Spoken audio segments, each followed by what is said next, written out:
Greetings everyone, and welcome to another Sol at the Movies. I just got back from seeing Sherlock Gnomes by Paramount Pictures, and here are my thoughts on it.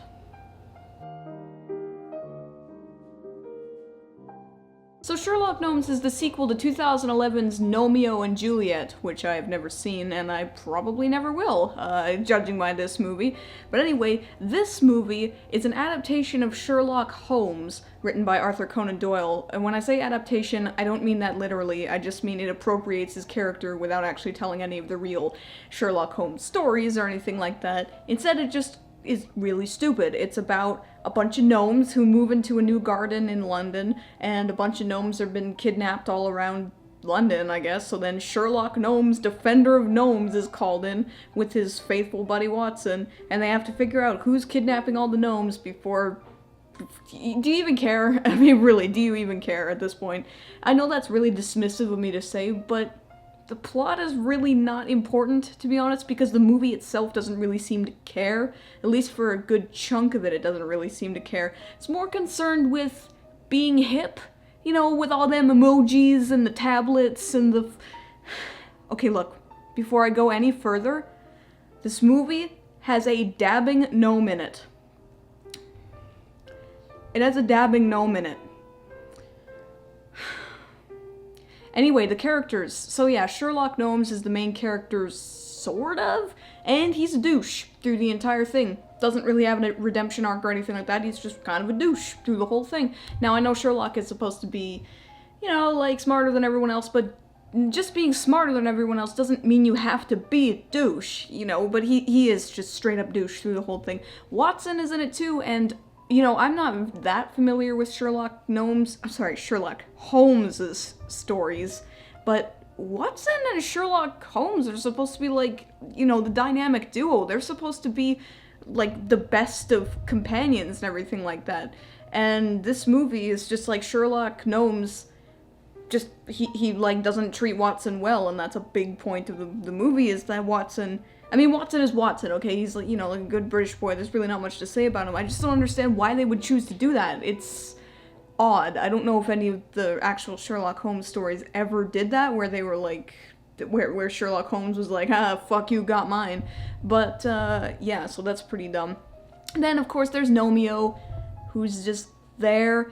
And then there's also Juliet from the previous movie, who is also just kind of there. They sort of tag along, but like with Sherlock Gnomes and Watson, but they don't really have anything to do with anything. They don't really further the plot in any significant way.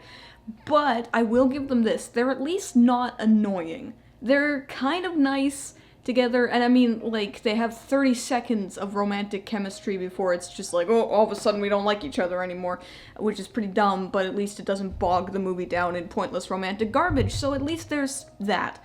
So, yeah, and then the villain of the movie is Moriarty, who is not the Moriarty that you know, rather he is a fat pie man that's the mascot of a pie company, and he's completely insane.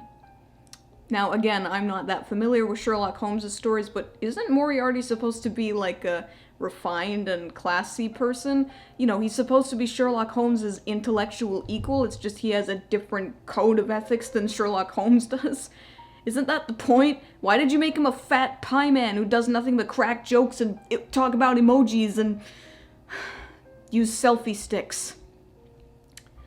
Anyway, I don't like him. He's just sort of your typical, like, crazy Joker villain, and it's bad.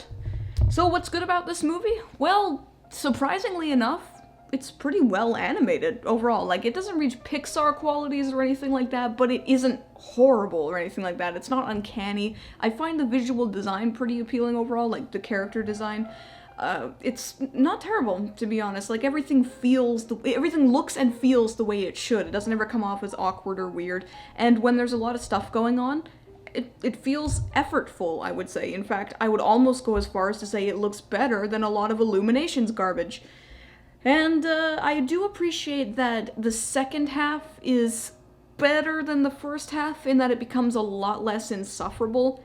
It's more like... well, I mean, it at least goes for a climax that tries to be engaging, like a little bit, kinda. So I'm willing to throw it that bone, I would say, that it gets less insufferable as it goes on. Sort of like a reverse Ferdinand, where the first half was kind of like, yeah, alright, but then at like the 40-minute mark, it was like, oh my god, fucking kill me. Yeah, so it's the reverse of that. Now, what is bad about this movie? Basically everything else. This movie's first half is some of the most obnoxious shit you will ever see in your entire goddamn life. Literally nothing but selfie sticks and emojis and dabbing gnomes, and the pace is this breakneck, mind-numbing pace where it's just, plot diarrhea doesn't even cover it. Like, I could say plot diarrhea, but you have no idea. This is like super diarrhea going on here. It can't sit still for more than 20 seconds. People are just shouting their lines all over the place. They're running all around, and it's insanity. The first half basically is completely disconnected from the second half. It's so odd how disconnected they feel from each other. So if you hate the Emoji Movie and all the pandering, terrible trash that was in that, it's like the Emoji Movie, but condensed into 35-minute amount. Like, at least the Emoji Movie spreads its horribleness over, what, like an hour and 10 minutes? This is like a condensed, like, just a nucleus of obnoxiousness in 35 minutes or so, and I'm surprised I managed to make it through it. Like, literally, I'm surprised I managed to make it through. I was almost going to say it was worse than The Nut Job 2, because again, it climaxes in the first 10 minutes or so, but like I said, it did get less insufferable as it went on, so there's something at least, I guess. And, I mean, it's inconsistent too. There's a couple shots where it's just like, the fuck? What did you do? It's like one shot where Romeo and Juliet are running through the rain and they're soaked in water, and then literally it cuts to the next shot. Not the next scene, the next shot it cuts to them and they're completely dry. Like, in a $59 million animated movie, you think they'd notice something like that? That's kind of nitpicking, but I'm just saying it's, like, the attention to detail in that sort of thing's not great. The score is done by Elton John. In fact, the entire movie is produced by Elton John, so there's a lot of Elton John music, and there's a reference to Elton John in it. It's weird. I don't know. The whole movie kind of feels like a fat piece to Elton John, which, whatever, he's rich enough to do it, but just what the fuck is up with that 35 minutes? So if you have less tolerance than me for stupid shit, I don't think you'll make it through the first 35 minutes. It's that bad. It has dabbing gnomes in it. Well, technically a dabbing gnome, but do I need to say more than that? It's got a dabbing fucking gnome in it, okay? Like, oh, God. Anyway, so is this the worst movie ever? No, really it isn't. I mean, at this point I've seen a lot worse. Is it a good movie though? No, it is not a good movie. Comes very close to being completely unwatchable at times, but I'm happy to say, at the very least, that there were a lot of terrible, terrible, cringy lines in the trailer that I saw. Like, no ship, Sherlock. And, you know, a bunch of stuff with the mankini gnome, fart jokes and the like. Those were cut completely from the movie. Either they were made just for the trailer, which is strange because it's like, ooh, let's just inject all the worst possible lines we possibly could into the trailer. That'll get people coming to the movie. Either that, or somebody in the production cycle noticed that they were terrible lines and actually decided to cut them out, in which case kudos, but I'm not willing to give you that much credit for it. I'm just gonna say that they were made specifically for the trailer and they were just never in the movie itself. So yeah, the plot is disjointed, the characters aren't great, the first 35 minutes are absolutely insufferable, but overall, I would not say it's the worst movie I've ever seen. Not by any means. And that's all I have to say about that.